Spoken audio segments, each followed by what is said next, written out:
In today's video, I'm going to show you how to schedule an automatic shutdown in Windows 10 or Windows 11 without using any third-party software. Why would you want to do this? Let me explain. Imagine you are downloading a large file or running a long process and you don't want to wait around just to shut down your PC. With this simple trick, you can automate the shutdown process, allowing your computer to turn off by itself at a specific time, saving you time, energy, and even extending your PC's hardware lifespan. So let's jump right into it. Now, for the first step, let's open Task Scheduler. Click on the search icon on the taskbar and then type in Task Scheduler.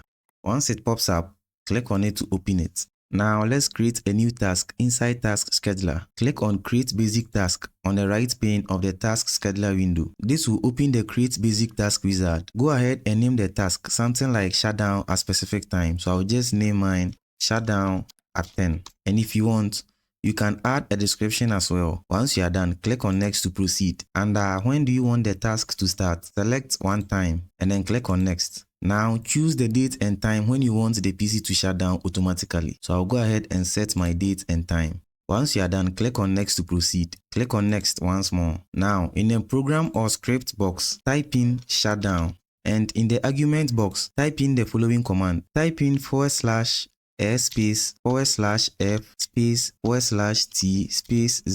and the explanation of this command is the /s initiates the shutdown and then the /f forces running applications to close and then the /t/0 sets the timer to 0, meaning the shutdown happens instantly at the scheduled time. Once you are done, click on Next, then click on Finish to save the task. That's it. Your PC will now shut down automatically. Got any questions? Let me know in the comments. And if this guide helped you, drop a like, and then if you loved it, make sure to subscribe for more awesome tech tips. Hit that bell notification so you never miss an update. See you in the next one.